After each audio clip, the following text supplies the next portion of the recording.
तो स्वागत है बच्चों एक बार फिर से एक और टॉपिक में एनर्जी साइंस एंड इंजीनियरिंग के। और आज आप देख रहे हो हमारा टॉपिक है कि what is LEED and why we need to get the LEED. आखिर ये लीड है क्यों, क्या होता है लीड और क्यों हमें इसको समझने की ज़रूरत है, कैसे सस्टेनेबिलिटी की तरफ ये हमारी दुनिया को ले जा रहा है। तो अगर बात करें तो लीड जो है एक शॉर्ट फॉर्म है जिसका पूरा एक्सपेंडेड फॉर्म होता है कि leadership in energy environment energy and environmental design. तो मूल रूप से ये भी एक ऐसी संस्था की बात कर रहे हैं, एक ऐसे पैरामीटर की बात कर रहे हैं जो कि यूएस ग्रीन बिल्डिंग काउंसिल की इनिशिएटिव है, जहाँ पर हमने कुछ पैरामीटर बना दिए। तो आपको लीड रैंकिंग लेनी होती है। आपने एक बिल्डिंग बनाई है तो आप उस बिल्डिंग की लीड रैंकिंग, यानी कि किस तरह से एनर्जी और एनवायरमेंटल डिज़ाइन को उस बिल्डिंग ने अडॉप्ट किया है, इसकी एक रैंकिंग लेनी होती है। उस रैंकिंग के बेसिस पर, उस रैंकिंग के आधार पर आपकी बिल्डिंग को एक सर्टिफिकेट मिलता है और वो सर्टिफिकेट तमाम तरह के जो बेनिफिट्स होते हैं उनको लेने में हेल्प करता है। तो जैसे यहाँ पे लिखा है, it is a green building certification programme created by the USGBC, यानी यूएस ग्रीन बिल्डिंग काउंसिल ने इसको क्रिएट किया है। 1994 से ये आपका काम कर रहा है। और इसका पर्पस क्या है? इसका पर्पस है to encourage the buildings that are better for the environment and people. तो आपने एक लीड एक डिज़ाइन के हिसाब से एक पैरामीटर बना दिए, उस पैरामीटर के हिसाब से आप नई बिल्डिंगों को रैंकिंग देते हो। तो एक दुनिया भर में रैंकिंग जारी होती है कि भाई ये बिल्डिंग है, ये लीड प्लेटिनम है, ये बिल्डिंग है लीड सिल्वर है, ये है लीड गोल्ड है। तो इसके आधार पर ये तय होता है कि कौन एनवायरमेंटल फ्रेंडली बिल्डिंग्स हैं, कौन कौन से बिल्डिंग एनवायरमेंटल फ्रेंडली हैं। अगर इसके आइडिया की बात करें, so the idea behind just a minute, the idea behind lead is to make the idea behind the lead is to make building that use less energy, less water and resources, produce less waste and are healthier to live or work in। जाहिर सी बात है, जो green building की हमारी basic philosophy वो यही है कि ऐसी बिल्डिंग तैयार करें जिसको बनने में एम्बॉडिड एनर्जी वाले कम मटेरियल इस्तेमाल हो, यानी कम उसको एनर्जी में बना हो, वाटर भी कम वो यूज करे, वाटर हार्वेस्ट करे, रिसोर्सेज से कम यूज करे और साथ ही साथ कम से कम वेस्ट प्रोड्यूस करे, ताकि उसके अंदर जो एयर क्वालिटी, इन्वायरमेंटल क्वालिटी वो भी बेहतर हो, सो दैट कि जो लोग उसके अंदर रह रहे हैं उनको एक बेटर लाइफ मिले। अब यहाँ पर जैसे addressing the big problem like climate change, resource depletion मतलब जो लगातार रिसोर्सेज कम होते जा रहे हैं, एंड पॉल्यूशन, इन सब को एड्रेस करने के लिए ये एक तरह से बनाई गई सिस्टम है। जैसे फजाइल फ्यूल है, पेट्रोल है, कोयला वगैरह होता है, तो fossil fuel like coal which power many building release carbon dioxide and this cause the global warming. तो global carbon dioxide emission from energy were 37 billion ton in 1923। तो 2023 में जहां कोयले का जो ये कंजम्पशन, जो CO2 का एमिशन था वो करीब 37 बिलियन टन था। तो हमको इनको कम करना है। हमें ये जो पर्यावरण में लगातार कार्बन डाइऑक्साइड जा रही है, जो ग्रीन हाउस गैसेस के इफेक्ट को बढ़ा रही है, जो जिस तरह का पॉल्यूशन बढ़ रहा है, रिसोर्सेज तो लगातार कम ही होते जा रहे हैं। कोयले की लगातार खुदाई चले तो कोयला कम ही तो हो रहा है, पेट्रोल लगातार कम ही हो रहा है। तो हम इन सब वजहों से जो क्लाइमेट में चेंज आ रहा है उसको कम करने की कोशिश के तौर पर इसको देख सकते हैं। आप अगर देखें तो lead pushes for sustainable practices. आप इस लीड सिस्टम से आप इस तरह से हम मोटिवेट करते हैं बिल्डर्स को, नए कंस्ट्रक्शन करने वालों को, कि आप जो है सोलर एनर्जी या रिसाइकिल मटेरियल को यूज करें ताकि रिड्यूस हो जाए एनवायरनमेंट पे जो इम्पैक्ट है। It also make financial sense में भी, भाई इसमें आपका भी फ़ायदा होता है। अगर एज अ बिल्डर आप एक ऐसी बिल्डिंग बनाते हो जो ग्रीन बिल्डिंग है, तो आपको green building often have lower electricity and waste bills and it saves money over time. तो अगर आप बिल्डिंग बनाते हो तो बिल्डिंग में भी आपको कम खर्चे आते हैं। कम खर्चे, आपको अपनी ज़रूरतों के हिसाब से बिल्डिंग बनानी है। आप जिस घर को बनाना चाहते हो, चाहे कॉम्प्लेक्स हो चाहे रेसिडेंशियल हो, तो चाहे कमर्शियल चाहे रेसिडेंशियल हो, तो आप उसको बनाते हो इसी सोच के साथ कि मैं इससे कितना, इस बिल्डिंग का कितनी लागत हो और जिस इन्वायरमेंट फ्रेंडली हो। अगर एसी का बिल बच रहा है तो आपका ही बिल बच रहा है, आपका ही पैसा बच रहा है। सोलर एनर्जी से अगर इलेक्ट्रिसिटी बिल में कटौती हो रही है तो वो भी आपकी ही जेब पर उसका अच्छा प्रभाव पड़ेगा। तो इस तरह से फाइनेंशियली भी ये सपोर्ट कर रहा है ये पूरा हिसाब कि आप ग्रीन बिल्डिंग बनाओ, और साथ ही साथ एनवायरनमेंट पे भी इसका अच्छा असर हो रहा है। तो lead certificate building can reduce energy use by 20 to 30%। तो लीड सर्टिफिकेशन ये दिखाता है कि इस बिल्डिंग ने अपनी खपत को एनर्जी में जो शुरू से जो इसको बनने से लेकर के अभी तक बन जाने तक के बीच में इसने 20 से 30% तक एनर्जी कम ली है as compare to normal other building. Plus, lead buildings are more valuable in the real estate market and attract tenants who care about sustainability। ये भी एक ग्लोबल ट्रेंड देखने को मिल रहा है। जैसे मैं एक ग्रीन बिल्डिंग नहीं बना सकता, मेरे पास उतने पैसे नहीं है, मेरे पास उतना मोटिवेशन नहीं है, लेकिन अगर मैं किराए पे रहने जाऊँ या मैं किसी कॉम्प्लेक्स में अपनी ऑफिस खोलना चाहूँ, तो मैं कोशिश करूँगा कि मैं उस बिल्डिंग में, उस कमर्शियल बिल्डिंग में जाऊँ जहाँ जो ग्रीन लीड सर्टिफाइड है, मतलब जिसमें वाटर हार्वेस्टिंग का, सोलर सिस्टम का और लेस इलेक्ट्रिसिटी का, अच्छा वेंटिलेशन, अच्छी लाइटिंग, नेचुरल लाइटिंग, इन सब की व्यवस्था हुई है। तो उससे क्या होगा, मुझे ऐसा लगेगा कि चलो हम तो खुद अपनी बिल्डिंग नहीं बनवा रहे हैं, लेकिन हमने जिस बिल्डिंग को यूज किया, जिस बिल्डिंग में हम रहने गए, कम से कम वो तो ग्रीन बिल्डिंग के मानकों पर खरी उतर रही है। तो एक तरह से हमारे अंदर ये कि हम एनवायरनमेंट को कैसे सपोर्ट करें, वो भी एक आइडिया इसके अंदर आ जाता है, वो भी सेटिस्फैक्शन इसके अंदर जुड़ जाता है। तो इस तरह से रियल इस्टेट में भी ग्रीन बिल्डिंग्स का बड़ा अच्छा इस्तेमाल हो रहा है, लोग उसकी तरफ अट्रैक्ट हो रहे हैं। अब देखो, जैसे आप देखते हो कि poor indoor quality in the building can cause, like जैसे अगर आपके पास हेल्थ की बात करें, तो अगर बिल्डिंग में अच्छे तरह से वेंटिलेशन नहीं है, इंडोर क्वालिटी अच्छी नहीं है, तो अस्थमा से लेकर के अस्थमा वगैरह हो जाता है लोगों को। जैसे दिल्ली वगैरह में आप देखो, आपको सुनाई पड़ता होगा कि बड़ा एयर क्वालिटी बहुत ही लो है। तो ऐसी जगहों पर इस तरह की बिल्डिंग की बहुत ही ज़्यादा ज़रूरत पड़ जाती है। LEED focus on the better ventilation and non toxic materials creating healthier spaces. तो LEED also encourages design that connect people with the nature, like using the natural light which can improve mood and productivity। तो इस तरह से lead के through जो हम लोग green building की बात कर रहे हैं, तो हमारे कई तरीकों से ये हमको प्रमोट कर रहा है, सपोर्ट कर रहा है। रैशनैलिटी इसकी यही है कि it lead set up a balance environmental care, cost saving and human wellbeing की तरफ काम करता है। हम ये सब क्यों कर रहे हैं? ताकि हम एनवायरनमेंट को सेफ रखें। एनवायरनमेंट को सेफ रखने का मतलब क्या है? हम अपनी अगली वाली पीढ़ी को एक बेहतर दुनिया दें, यही तो हमारा मतलब है एनवायरनमेंट का। हमारी कॉस्ट, आज की हमारी कॉस्ट बचे और एक नेचर के साथ जुड़े, एक वेलबींगनेस की भावना हमारे अंदर आए।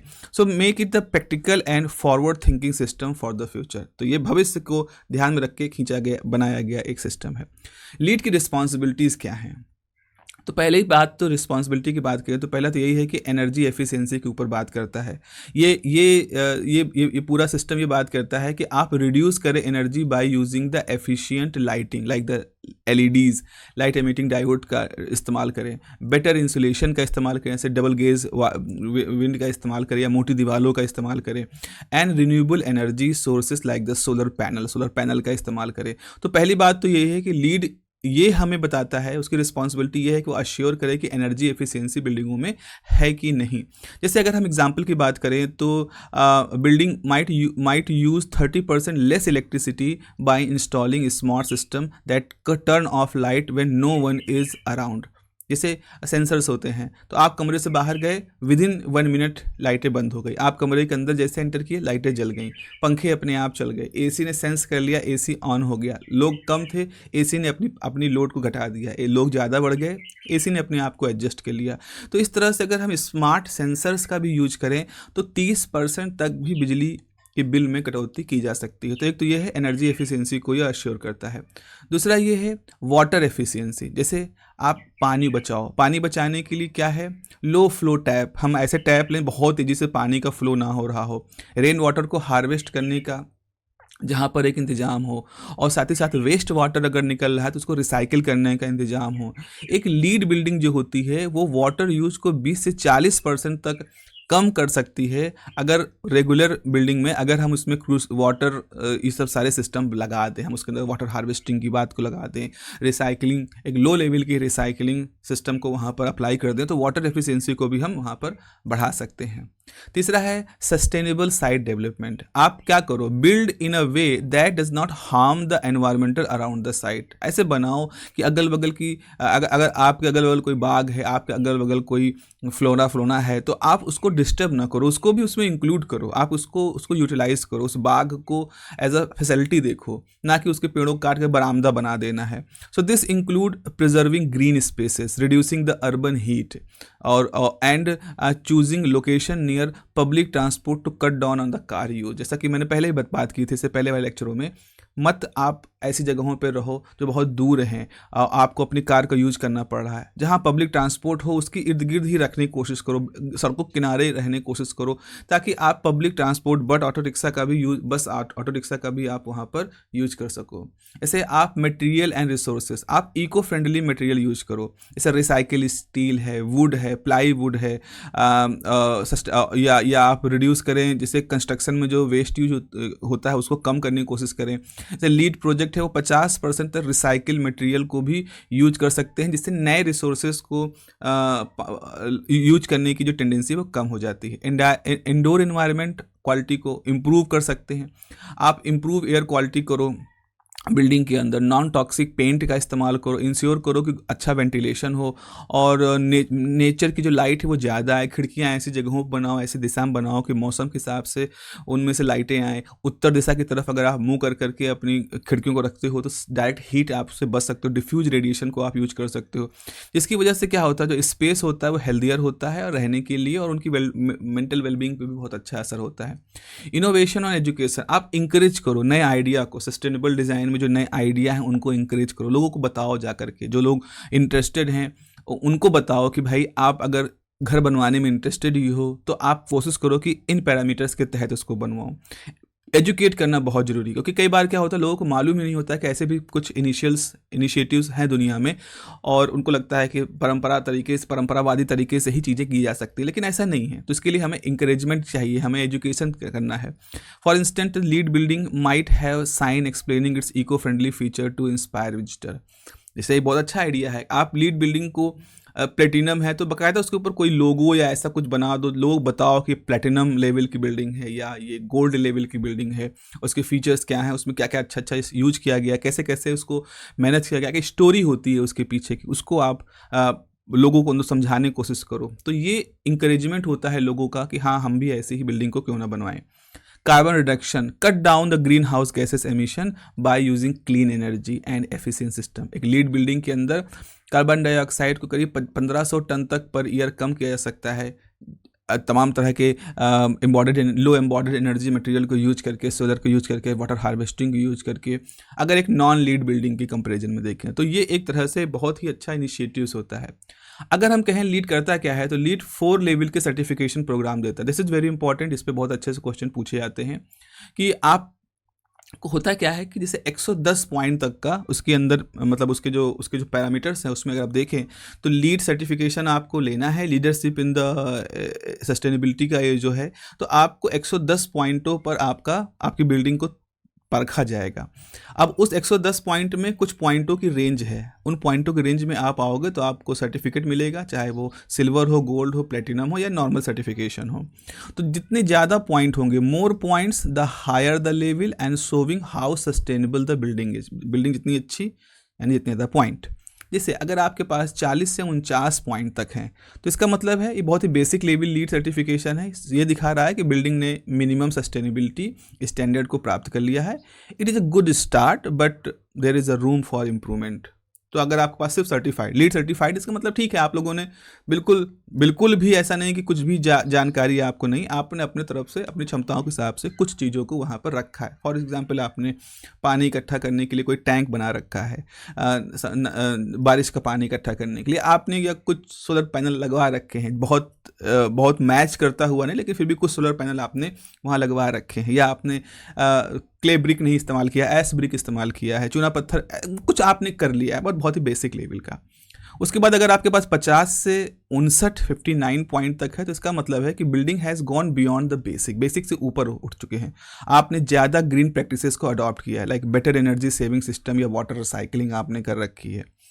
अगर आपके पास 60-79 पॉइंट है तो एक गोल्ड रेटिंग को शो करता है। वो ये दिखाता है कि बिल्डिंग इज़ बहुत सस्टेनेबल है, with strong efforts in the energy efficiency, बहुत एफर्ट किया गया है, वाटर सेविंग में एफर्ट किया गया है, और डिज़ाइन में भी हेल्दी डिज़ाइन को अडॉप्ट किया गया है। तो इसका जो प्रेस्टिजियस लेवल होता है और दूसरों के लिए एक मॉडल की तरह से होता है कि this is the gold building, this is a very मतलब बहुत ही जिसने इसको ओन कर रहा है या जिसने भी बनाया है, they are more sensible towards the nature. सबसे टॉप रैंक होता है वो प्लेटिनम रेटिंग का होता है, 80 प्लस पॉइंट अगर हैं तो this is the highest level reserve for the building that are leader in the sustainability. मतलब वो तो बहुत ही बढ़िया तरीके से इन्होंने काम किया है। उन्होंने कटिंग एज टेक्नोलॉजी का इस्तेमाल किया, सेंसर्स वगैरह सब लगा रखे हैं पानी के लिए, बिजली के लिए, रिसाइकलिंग के लिए, and they achieve near zero environmental impact. तो उनकी बिल्डिंग का प्रकृति पर लगभग नहीं के बराबर प्रभाव पड़ा है। मतलब प्रकृति में उसने ना उतना कार्बन डाइऑक्साइड एमिट किया है या उसने जो भी कुछ किया है उसको भरपाई कर पा रहा है। So like using 100% renewable energy या रिसाइकिल ऑल वाटर। तो इस तरह से प्लेटिनम लेवल आपको बनता है। आप कुछ एग्जाम्पल की बात करें, आपके सामने ये एक बिल्डिंग है, एज इसका नाम है, डेट्रॉइट वगैरह के यहाँ पर ऑफिसेस हैं, बहुत ही बड़ी बिल्डिंग है, बहुत ही रेप्यूटेड बिल्डिंग है। इसको दुनिया की सबसे बेहतरीन ग्रीन बिल्डिंग माना जाता है और लीड का प्लेटिनम इसके ऊपर इसको दिया गया है। तो इसमें क्या होता है कि ये एक ऑफिस बिल्डिंग है जो कि 80 पॉइंट से ज़्यादा इसने स्कोर किया है लीड में, और करीब 102% ये अपनी एनर्जी जो ज़रूरतें हैं उनको सोलर पैनल के थ्रू प्राप्त कर लेता है। मतलब 100% इसमें पैनल इतने लगे हुए होते हैं कि ये उस पैनल के थ्रू जो लाइट जनरेट हो रही है उससे अपनी पूरी बिल्डिंग अपनी ज़रूरतों, इलेक्ट्रिसिटी ज़रूरतों को पूरा कर लेता है। इसके अंदर आप देख रहे हो काफ़ी कुछ कांच का बना हुआ है, तो नेचुरल लाइट जो होती हैं वो हीट को तो एक तरह से रोकती है लेकिन लाइट को आने देती हैं। तो 30% तक एनर्जी सेव करता है, और रेन वाटर हार्वेस्टिंग को ये वाटर ज़रूरतों को पूरा करने के लिए यूज करता है। और आप कह सकते हो कि ग्लोबल लीडर है ये सस्टेनेबिलिटी के। तो इस तरह से हम ये देख रहे हैं कि इस बिल्डिंग का जो एज है, एम्स्टर्डम नीदरलैंड की जो बिल्डिंग है, ये बता रही है कैसे लीड ने कैसे प्रमोट किया है, लीड रैंकिंग ने कैसे इस तरह की बिल्डिंग को बनाने के लिए लोगों को प्रमोट किया है। ये आप देख रहे हो नेशनल पार्क है, यूएस का एक बहुत बड़ा बेसबॉल पार्क है। ये भी एक पहला स्टेडियम है, पहला स्पोर्ट इलाका है जिसने एक लीड सर्टिफिकेशन हासिल किया है। आप देख रहे हो इसकी ग्रीनरी है। तो ये क्या करता है, ये वाटर को बहुत इसने अच्छे तरीके से कंजर्व करना, वाटर को रिसाइकिल करना इसने अडॉप्ट किया है, ताकि ये अपनी जितनी ज़रूरतें होती हैं पानी से जुड़ी हुई मैदान के लिए या यहाँ के लिए पूरे के लिए, तो ये यही खुद में ही अपने आप को मतलब सस्टेनेबल करता है। बहुत सारे जब ग्राहक जो दर्शक यहाँ आते हैं, व्यूवर्स आते हैं देखने के लिए मैच, तो जो वो प्रोडक्ट वो लोग मतलब जो वेस्ट प्रोडक्ट होता है उसको भी रिसाइकिल कर सकते हैं। तो this is a very good example कैसे एक बड़ी बिल्डिंग, एक बड़ी जगह जहां बहुत सारे लोग बैठ सकते हैं, बड़ा सेटअप है, वो भी लीड रैंकिंग में आगे आ सकता है। तो this is a national park Washington USA में। This is a first major league baseball stadium in US to get the LEED certificate, और इसको सिल्वर सर्टिफिकेट मिला है, गोल्ड नहीं, प्लेटिनम नहीं, सिल्वर मिला है। मतलब ये है एक इसने अपना कुछ काम किया है। तो इसने एफिशिएंट लाइट का इस्तेमाल किया है, manage storm water to protect the nearby Anacostia river को यूज करता है, एंड रिसाइकिल मटेरियल को यूज करता है, किया है इसने। तो और ये लार्ज पब्लिक स्पेसेस कैसे लीड मानकों को पूरा करते हैं उसको दिखा रहा है। तीसरी बिल्डिंग जो है ये जॉर्जिया टेक की बिल्डिंग है। जॉर्जिया टेक एक बड़ा टेक्निकल इंस्टीट्यूट है यूएस का। तो यहाँ पर आप देख रहे हो इसके पास इतने सारे पैनल हैं कि पूरी बिल्डिंग अपनी जितनी सौर ऊर्जा से जुड़ी हुई जो पावर है उससे ही अपनी सारी ज़रूरतों को पूरा कर ले रहा है। तो this is the Kendeda building, Atlanta USA में है। तो it is educational building Georgia Tech की, और इसको प्लेटिनम स्टेटस मिला हुआ है। तो ये सोलर पैनल के थ्रू अपनी एनर्जी को जनरेट करता है, वाटर को 100% रिकलेक्ट करता है वाटर नीड को पूरा करने के लिए, और इसके पास है composite toilet to reduce the water. ठीक है, कंपोजिट टॉयलेट्स को यूज करता है। It is an example of how LEED can create building that almost self sustain, एक तरह से पूरी तरह सेल्फ सस्टेन बिल्डिंग है। ये अन्ना लाइब्रेरी है जो भारत की एक बिल्डिंग है, और इसको भी लीड में एक बहुत अच्छा स्थान मिला है कि this is the library Anna sanitary building sanitary building है यहाँ पर, इसको गोल्ड रेटिंग मिली हुई है और ये एफिशिएंट सिस्टम है, सस्टेनेबल मटेरियल से बना हुआ है और ये दिखा रहा है कैसे पब्लिक बिल्डिंग भी इंडिया में लीड स्टैंडर्ड को अडॉप्ट कर रहे हैं। ये तो इन्फोसिस का कैंपस ही है, इसको हैदराबाद का। अब ये इन्फोसिस हैदराबाद कैंपस है, इसको भी प्लेटिनम स्टेटस मिला हुआ है। ये 60% तक की अपनी जो इलेक्ट्रिसिटी है वो अपने सोलर पैनल से जनरेट करता है और करीब 3 मिलियन यूनिट हर साल ये जनरेट करता है सोलर पैनल के थ्रू अपने आप को। तो इट यूजेस रेडिएंट कूलिंग। अब यहाँ पर क्या होता है, चूँकि गर्म माहौल है, वहाँ पर गर्म वातावरण होता है तो एसी की ज़रूरतें पड़ती हैं। तो ये क्या करते हैं, अपने फ्लोर्स जो होते हैं, अपनी बिल्डिंग के जो फ्लोर हैं उसमें चिल वाटर का फ्लो करते हैं जिससे कि फ्लोर ठंडे होते हैं, तो वो कमरे को एक तरह से ठंडा करते हैं। एसी की सीधी ज़रूरत यहाँ पर नहीं होती है। तो इस प्रोसेस से करीब 30% तक की एसी की बिल में उसने कटौती कर ली है। इंडियन गवर्नमेंट, अगर इंडियन सिनेरियो की बात करें तो इंडियन गवर्नमेंट सपोर्ट करती है इस ग्रीन बिल्डिंग थॉट को अपने डिफरेंट तरह के पॉलिसीज़ के थ्रू, जैसे energy conservation and building code है, ECBS है, इसके थ्रू वो इन सारे उपायों को अप्लाई करती है। तो ये भी लीड के ही लीड के जो स्टैंडर्ड हैं उसको मीट कर रहा है। मतलब आपका जो एनर्जी कंजर्वेशन बिल्डिंग कोड है, इससे भी हम लीड वाली ही चीज़ों को कर रहे हैं। यहाँ पर 20 से 30% एनर्जी को हम एफिशिएंट बना रहे हैं अपनी बिल्डिंगों को।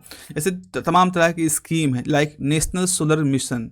तो नेशनल सोलर मिशन क्या करता है, वो लोगों को इंकरेज कर रहा है, लोगों को सब्सिडी दे रहा है, हाउस होल्ड लेवल पर भी चीज़ों को, कमर्शियल लेवल पे लोगों को मोटिवेट कर रहा है कि आप सोलर एनर्जी को अडॉप्ट करें, ताकि more and more lead point वो अर्न करें, बिल्डिंगें हों चाहे वो कमर्शियल प्लेसेस हों। अगर आप देखेंगे यहाँ पर, ये जो पीछे बैकग्राउंड में आप देख रहे होंगे, ये एक हाइड्रो प्रोजेक्ट है, सुभानश्री हाइड्रो प्रोजेक्ट है। तो ये भी एक 2000 मेगावाट का Subansiri lower hydro electric project है, जो कि 2025 में संभवतः अपना काम करना शुरू कर देगा। ये भी इंडिया का ग्रीन गोल की तरफ बढ़ने का एक तरह का इंडिकेटर है कि कैसे भारत ग्रीन एनर्जीज़ को अडॉप्ट करने के लिए अपने एफर्ट्स कर रहा है और ज़्यादा लीड बिल्डिंग को अडॉप्ट करने के लिए, क्लीन एनर्जी को अडॉप्ट करने के लिए ये हमारे प्रयास हैं।